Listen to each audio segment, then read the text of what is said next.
Hello बच्चों। Welcome to the third lecture of money and banking. So आज हम शुरुआत करेंगे chapter 6 which is your banking chapter of your macro economics class 12। Right. So यहाँ पे chapter 6 आपके सामने है बुक में। The very first thing which we are going to begin with is the meaning of a commercial bank. ठीक है। तो commercial bank होता क्या है? आपके आसपास जो भी बैंक्स हैं जहां आप अपना अकाउंट अपना खाता खुलाते हैं, for example an SBI, Canara bank, HDFC, कोई भी बैंक, तो ये सब क्या है? Commercial banks. ये काम क्या करते हैं? इनके पास अपना कोई पैसा नहीं होता। इनके पास जो पैसा है वो हमारा ही पैसा होता है, हमारे जो डिपॉजिट्स है। राइट। तो what they do, they are nothing but financial institutions जो हमसे, लोगों से ही पैसा लेते हैं in the form of deposits, और वही पैसा आगे देते हैं जिनको लोन चाहिए होता है। ठीक है। So in the form of loans they give money back to the public. उसके अलावा ये क्या करते हैं? ये इन्वेस्टमेंट्स भी करते हैं, because the whole sole motive of all these banks is to earn or maximize profit. Right. So एक बार definition mark करेंगे, then I'll explain you a little bit more about this. So mark it over here. Commercial bank is an institution which performs the functions of accepting deposits. ये हमारी यहाँ पे पहली चीज हो गई। Granting loans. ठीक है। तो हमसे डिपॉजिट्स लिए और लोगों को लोन दिया जिसको भी जरूरत है। And making investments. ठीक। अब इन्वेस्टमेंट किस फॉर्म में? गवर्नमेंट के बॉन्ड्स में इन्वेस्ट कर सकते हैं, म्यूचुअल फंड्स में, स्टॉक मार्केट में ये पैसा लगाते हैं। Again aim is the same, with the aim of earning profits. तो अब यहाँ पे बच्चों ये याद रखना जरूरी है, आगे भी जाएंगे जब इसको पढ़ेंगे ये चीज दोबारा आएगी। कमर्शियल बैंक्स प्रॉफिट के लिए काम करते हैं, लाइक एनी अदर बिजनेस। ठीक है। तो ये चैरिटी के लिए नहीं खुले हुए। तो यहाँ पे ये आपको याद रखना पड़ेगा, प्रॉफिट कैसे कमाएंगे या प्रॉफिट कमाना क्यों जरूरी है। आप बैंक में जाते हो, they are running their institutions, employees की सैलरी पे करेंगे, तो कॉस्ट भी कवर करनी है, प्रॉफिट भी कमाना है। तो उसके लिए very very importantly what they do, apart from investments, जो लोन देते हैं उस पे इंटरेस्ट ज्यादा चार्ज करते हैं। ठीक है। अगर आप लोन लेने जाएं, जो इंटरेस्ट आपको पे करना है वो बहुत ज्यादा है कंपेयर टू जो आपके डिपॉजिट्स पे आपको मिलेगा, जो कमाई होगी। Right. So this differential between what we earn from our deposits and what we have to pay on the loans, ये एक बहुत बड़ा जरिया बन जाता है इनके प्रॉफिट अर्न करने का। ठीक है। सो कमर्शियल बैंक्स का meaning I hope you are clear with. So let us proceed to the next topic. अब यहाँ बच्चों एक चीज देख लेना, बुक में फंक्शंस ऑफ कमर्शियल बैंक आपको मिलेगा, इसको मार्क करेंगे, ये हमारे सिलेबस का हिस्सा नहीं है। So this is not in our syllabus. फिर से वही चीज कहूंगी कि आप पढ़ने के लिए पढ़ सकते हैं। ठीक है। तो ऑब्वियसली मतलब जिसको इंटरेस्ट है that person can read, but strictly going by the class 12 syllabus you need to be very clear with, ये आपके सिलेबस का पार्ट नहीं है। So I will not be dealing with this. Right. Coming forward to a very very important topic from CBSE viewpoint, जिस पे बहुत बार question आता है, so very high probability of getting a question on this. So वो आपके सामने अब screen पे है, which is मनी क्रिएशन और क्रेडिट क्रिएशन। ये बहुत इंपॉर्टेंट टॉपिक है बच्चों, and you can mark it for a 3 और अ 4 मार्कर क्वेश्चन। ठीक है। सो 3 या 4 नंबर के क्वेश्चन के लिए। राइट। अब बड़ा इंटरेस्टिंग और एक काफी अच्छी सी स्टडी है थ्रू से numerical. So let us look at first the numerical and then I will come back to the content. ठीक है। तो इसमें पढ़ेंगे बाद में। सबसे पहले एक न्यूमेरिकल एग्जांपल देखेंगे, तो हम क्लास में समझाते हैं, तो सबसे पहले न्यूमेरिकल एग्जांपल लेते हैं to give out this entire कहानी कि यहाँ पे चल क्या रहा है और बैंक पैसे बनाएगा कैसे। तो सबसे पहले शुरुआत में एक चीज बोलूंगी, कमर्शियल बैंक जैसे हमने कहा उनके पास अपना कोई पैसा नहीं होता। ठीक है। उनके पास हमारा पैसा है जो डिपॉजिटर का पैसा है, और वो उसी पैसे को और बनाते हैं आगे, उससे पैसा क्रिएट करते हैं, मल्टीप्लाई करते हैं। राइट। तो हमारे टॉपिक का नाम ही यहाँ पे मल्टीप्लायर उसमें आ रहा है। सो let us see how that happens. तो अब इस न्यूमेरिकल एग्जाम्पल को बच्चों ध्यान से देखेंगे। ठीक है। तो यहाँ पे क्या कहानी चल रही है, there is an initial deposit. Initial deposit मतलब एक कोई इंसान आता है और वो अपना डिपॉजिट लाता है, पैसे लाता है। तो फॉर एग्जाम्पल अगर मैं कहूं मैंने अकाउंट खुलवाया और मैंने 1,000 रुपए से अपना अकाउंट खुलवाया, मैंने अपने 1,000 रुपए बैंक अकाउंट में डाले, सो इसको हमने कहा इनिशियल डिपॉजिट, या फिर इसका दूसरा नाम हम यहाँ पे लिख देते हैं प्राइमरी डिपॉजिट। ठीक है, तो ये टर्म्स बताने चाहिए। सो प्राइमरी या इनिशियल डिपॉजिट एक ही चीज है, राइट। अब ये बैंक के पास जो 1,000 रुपए का डिपॉजिट आता है, बैंक इससे क्या करेगा?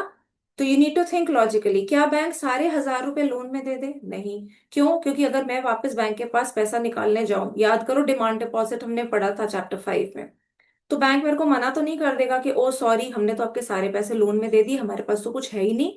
ऐसा नहीं हो सकता। तो बैंक को अपने पास क्या रखना है? एक रिजर्व रखना मैंडेटरी है, right. So if you see over here what we have is a cash reserve. ठीक है, और ये कैश रिजर्व किससे डिफाइन हम करते हैं?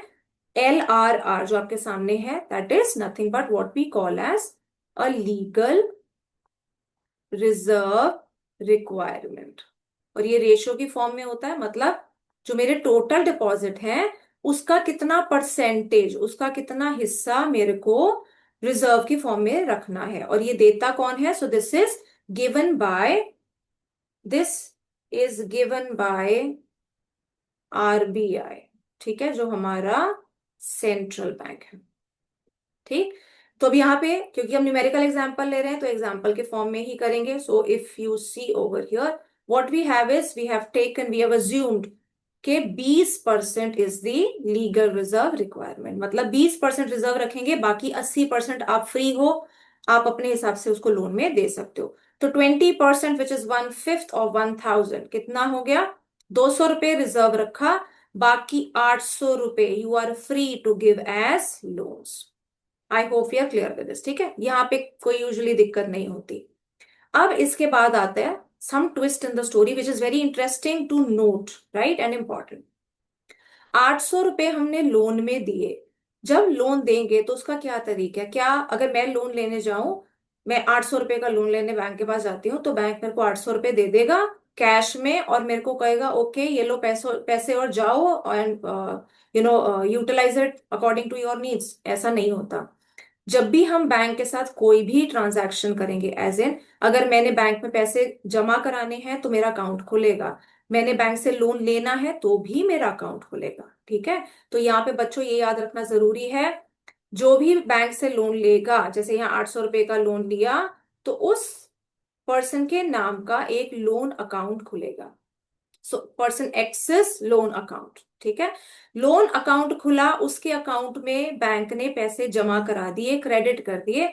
अब वो पैसा टर्म्स एंड कंडीशंस के हिसाब से अपनी जरूरत के हिसाब से इस्तेमाल कर सकता है।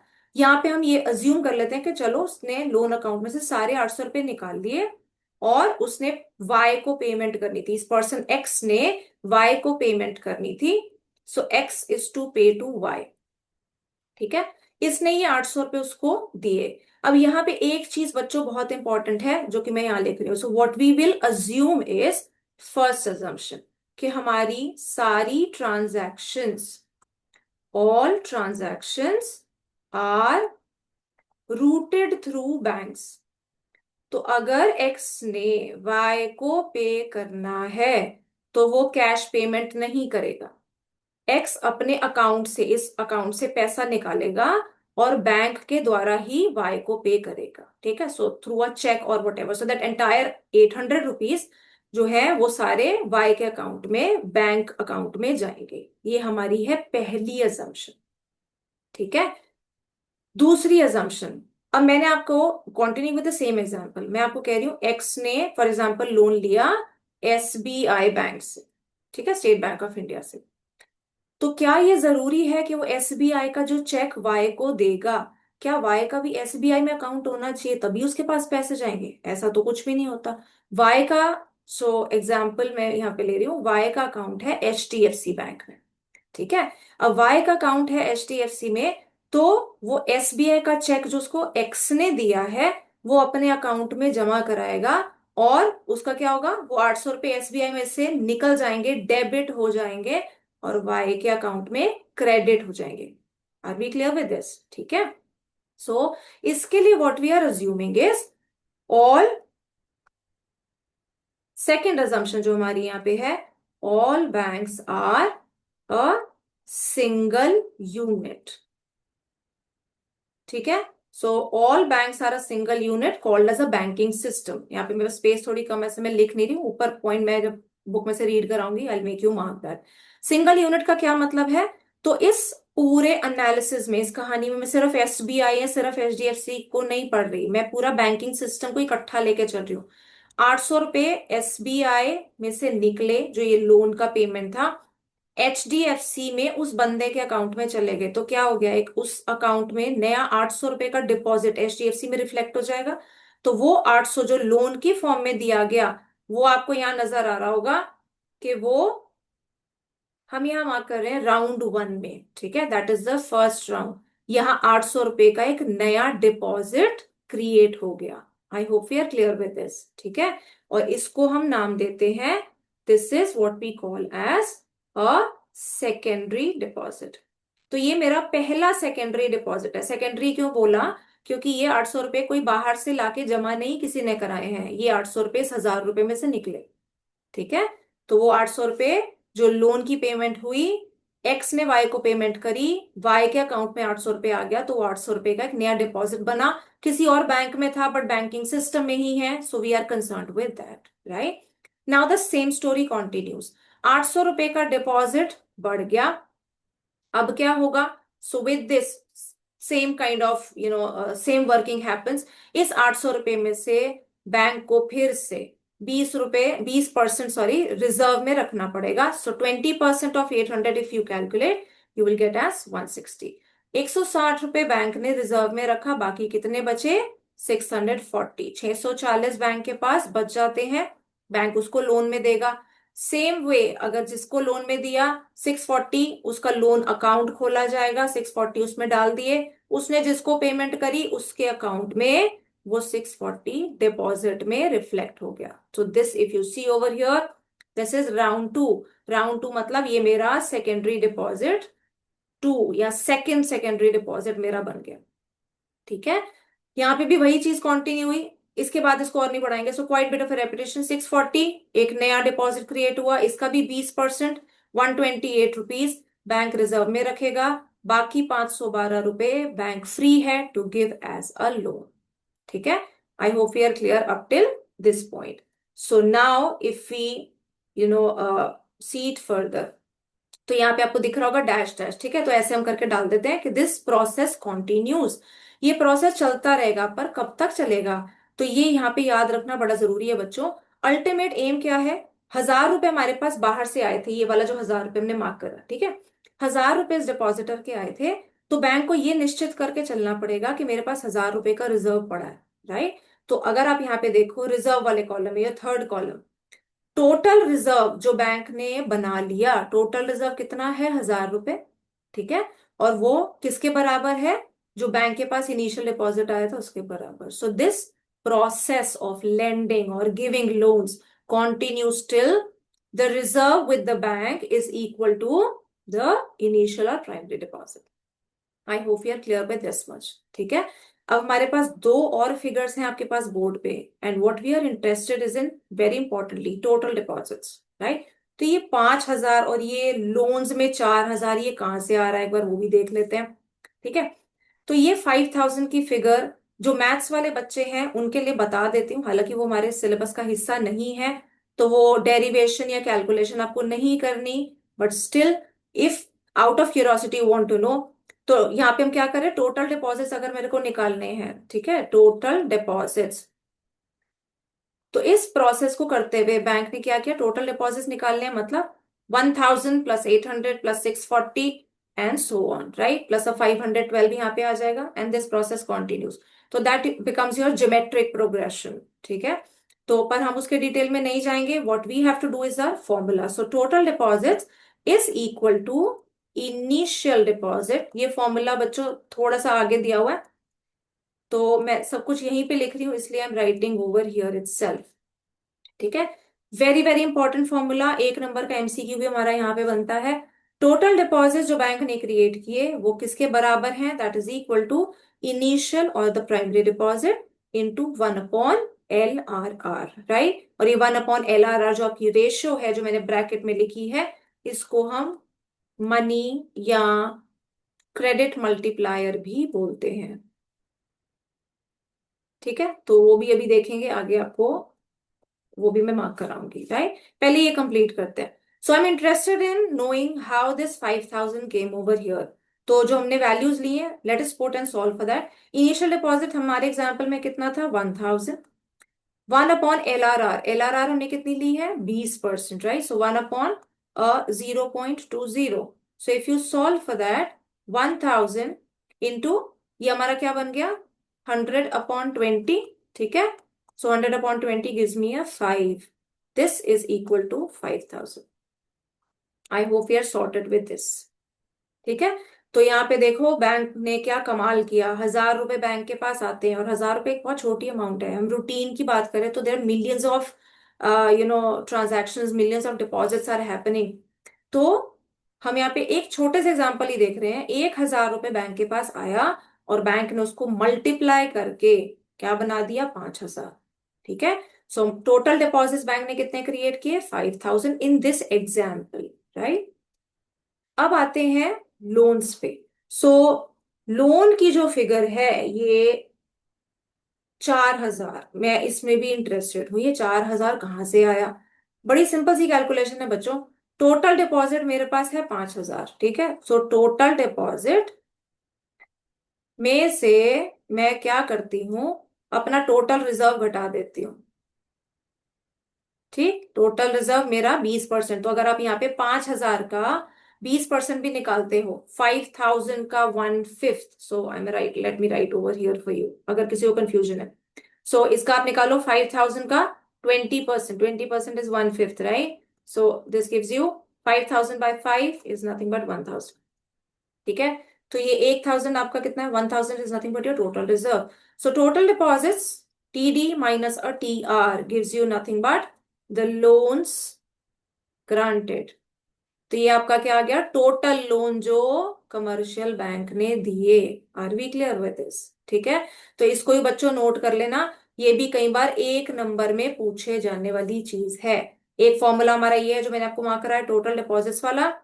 एक ये भी एक बार न्यूमेरिकल आया था इस ईयर, इससे पिछले साल, सो 24-25 में, उस न्यूमेरिकल में ये चीज पूछी गई थी कि टोटल लोन्स गवर्नमेंट ने कितने दिए, टोटल क्रेडिट कितना क्रिएट किया। So total deposits minus total reserve gives you the total loans granted। ठीक है, I hope we are clear with this, ये कहानी समझ आ गई होगी, right. So before we proceed further, let me just erase all this. Okay, right. तो अब यहाँ पे आपको मैंने फॉर्मूला दे दिया। सो एक बार जितना आपको जो स्टोरी मैंने सुनाई वो यहाँ पे एक बार देख लेते हैं, और मार्क करेंगे कि हम यहाँ पे अगर हमें स्ट्रेट फॉरवर्ड क्वेश्चन आता है तो हम उसमें क्या क्या लिखेंगे। ठीक है, तो स्ट्रेट फॉरवर्ड क्वेश्चन मेरा यहाँ पे यही है कि क्रेडिट क्रिएशन प्रोसेस को एक्सप्लेन करें। ये क्वेश्चन पहले स्ट्रेट फॉरवर्ड काफी बार आता था, बट अब given newer type of questions, innovation, analytical question, straight forward question कम आता है, बट पढ़ना तो में है, हमारे सिलेबस में है। ठीक है, तो सबसे पहले बच्चों यहाँ पे कमर्शियल बैंक की डेफिनेशन लिख देना जो मैंने आपको ऊपर मार्क कराई है, राइट। उसके बाद यहाँ पे देखो, so through the process of money creation commercial banks are able to create credit which is in far excess of the initial deposits. अब आपको आई होप ये चीज समझ आ रही होगी, इनिशियल डिपॉजिट से बहुत ज्यादा क्रिएट कर पाता है अपना टोटल क्रेडिट, राइट। यहाँ पे अजम्पशंस आप जरूर लिखेंगे जो मैंने आपको नीचे दो लिखी थी, तो मार्क कर लेंगे। This process can be better understood by making two assumptions। Do write this very very importantly. First one, the entire commercial banking system is one single unit and is termed as banks।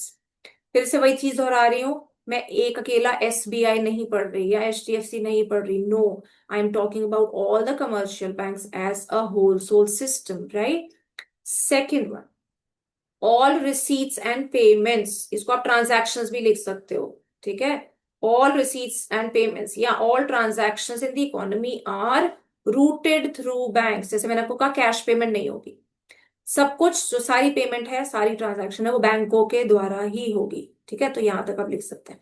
सो ये दो assumptions हमने लिखी, right. I hope we are clear on this. So इसके बाद जो हमने कहानी discuss करी,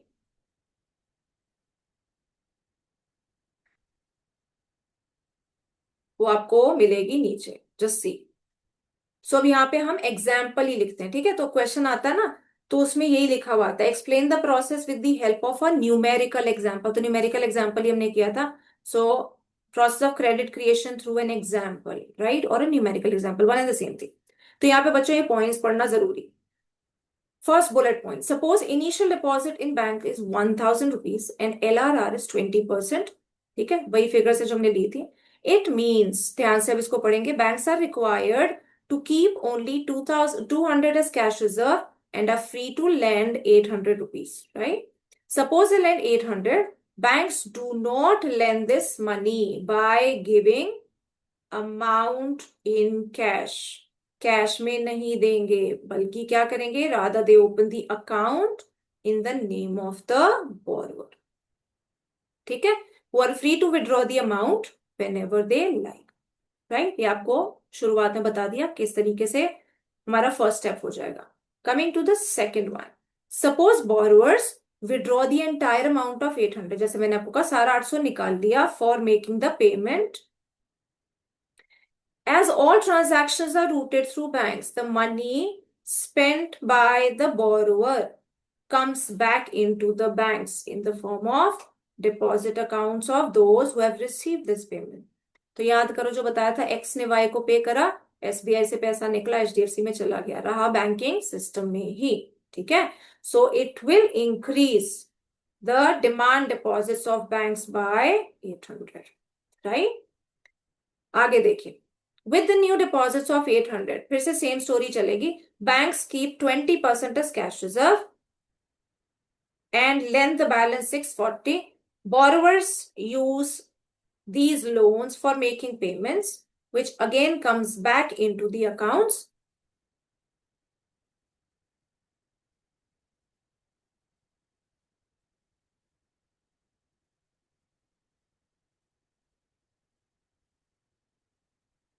Which again comes back into the accounts of those who have received the payments. ठीक है, ये हमारा पिछला वाला ही है, सेम तरीके से, सिर्फ फिगर्स चेंज हो गई. 800 में से 20% का रिजर्व रखा और 640 का लोन दे दिया, right. Coming to the fourth point बच्चों, the deposits keep on increasing. तो हर स्टेप पे हमने देखा, शुरुआत हुई थी इनिशियल से 1000 रुपए से, उसमें से निकला सेकेंडरी डिपॉजिट 800 का, 800 का, उसमें से निकला 640. वो उसके बाद भी हम लिखेंगे तो 512 का निकलेगा, right. That process goes on. So these deposits keep on increasing in each round by how much, 80% of the last round deposit, क्योंकि 20% हम रिजर्व में निकाल देते हैं. ठीक है, at the same time cash reserve also increasing, right? 20% cash reserve each time by 80% of the last cash reserve. Deposit creation, अब ये लाइन बच्चों मार्क कर लेना, ये इंपॉर्टेंट है. Deposit creation comes to an end when total cash reserve become equal to the initial deposit. याद करो वो 1000 वाली फिगर. ठीक है, तो ये यहाँ पे आप चौथे पॉइंट में आप सिर्फ इतना भी लिख देंगे, ये लास्ट वाली लाइन. ये प्रोसेस चलता रहेगा, कंटिन्यू होगा, कब तक, जब तक total cash reserve initial deposit के बराबर नहीं हो जाता. I hope we are clear with all these 4 bullet points. ठीक है, तो फिर से सबसे पहले हम कमर्शियल बैंक की डेफिनेशन लिखी, सीधा क्वेश्चन आया क्रेडिट क्रिएशन का, तो उसके बाद हमने 2 असम्पशंस लिखी. फिर हम लिखेंगे कि हम एग्जाम्पल के थ्रू समझाएंगे. पहले आप ये कहानी लिखेंगे, पॉइंट्स लिखेंगे, उसके बाद आप ये टेबल देंगे. प्लीज ऐसा मत करना, बहुत सारे अच्छे बच्चे भी करते हैं, सिर्फ टेबल दे दिया और सोच लिया कि जो पढ़ने वाला है वो इकोनॉमिक्स की टीचर ही है, तो वो खुद पढ़ लेंगी और समझ लेंगी. नहीं, 3 या 4 नंबर में आएगा तो इस टेबल के बनाने के आपको हद से हद 1 नंबर मिलेगा, उससे ज्यादा नहीं. सो फॉर अ 4 मार्कर आपको नंबर कमाने पड़ेंगे, तो जो आपको 3 या 4 नंबर पूरे चाहिए उसके लिए आपको सब कुछ लिखना पड़ेगा. ठीक है, सो और वहां पे जो मैंने आपको फॉर्मूला लिखवाया था वो भी नीचे आएगा, वो भी मार्क करा दूंगी, सो वो भी लिखेंगे, राइट. मनी मल्टीप्लायर या डिपॉजिट या क्रेडिट मल्टीप्लायर भी इसको हम बोल देते हैं. ठीक है, तो वो भी नोट कर लेना. मनी मल्टीप्लायर और डिपॉजिट मल्टीप्लायर मीनिंग इसका मार्क कर लेंगे. Measures the amount of money that the banks are able to create in the form of deposits with every unit of money it keeps as reserves. ठीक है, तो यहाँ पे हम क्या कह रहे हैं, याद करो हमारे एग्जांपल में मनी मल्टीप्लायर जो हमने लिखा 1/LRR, क्या वैल्यू आई थी 5, क्योंकि हमने LRR क्या ली थी 20%, राइट. सो 1/0.20 जो हमने निकाला था वैल्यू ऑफ 5, राइट. तो 5 गुना 1,000 रुपए आए, बैंक ने उसके कितने बना दिए, उसको 5 टाइम्स बना दिया, 5 टाइम्स मल्टीप्लाई कर दिया, हिंदी में इसको गुणा को बोलते हैं. ठीक है, तो गुना, तो 5 गुना बना दिया और कितना बना दिया 5,000, राइट. तो हम यहाँ पे यही कह रहे हैं, it measures the amount of money that the banks are able to create in form of deposits with every unit of money it keeps as reserves. तो हर 1 रुपए का रिजर्व जो बैंक रखेगा उसके लियो में, ठीक है, for every single rupee of reserve bank कितना क्रिएट करेगा, 5 रुपए, right. That is what we are trying to say. ठीक है, तो यहाँ पे मनी मल्टीप्लायर की डेफिनेशन आपको याद रखनी है और ये फॉर्मूला बहुत इंपॉर्टेंट है, ये जरूर बच्चों याद रखो. ठीक है, सो अब यहाँ पे देखेंगे and mark out this formula. तो जो मैंने आपको करवाया था यहाँ पे देखो ध्यान से.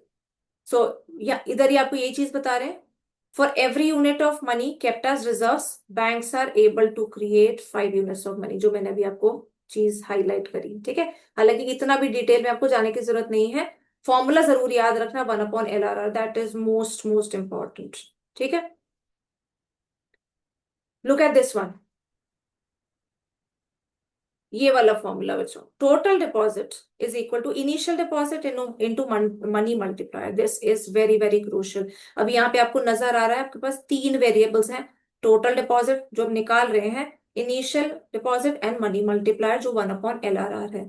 तो बहुत बार इस पे 1 नंबर का MCQ बनता है. ठीक है, तो ये हमारा बना दूसरा किस्म का क्वेश्चन. एक मैंने आपको बताया ऊपर सीधा क्वेश्चन, और ये हमारा था that question was a 3 or 4 mark का question and this is a 1 mark का question.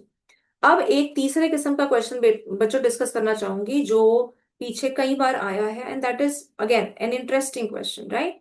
So for a 3 marks, ठीक है, सो 3 mark का क्वेश्चन. अब यहाँ पे हमें क्या दिख रहा है, money multiplier is equal to 1/LRR जैसे हमने पढ़ा, राइट. तो यहाँ पे जस्टिफाई करने के लिए आ जाता है, ये आपसे पूछते हैं कि इसका रिलेशन क्या है. ठीक है, so what kind of a relation do we have here. यहाँ पे हमें दिखाई दे रहा है मनी मल्टीप्लायर इज 1/LRR. ठीक है, LRR नीचे है, मतलब very clearly it's an inverse relation, right. So relation क्या है, inverse. How do we prove that, पहले लॉजिक समझ लो फिर वैल्यू दिखाऊंगी.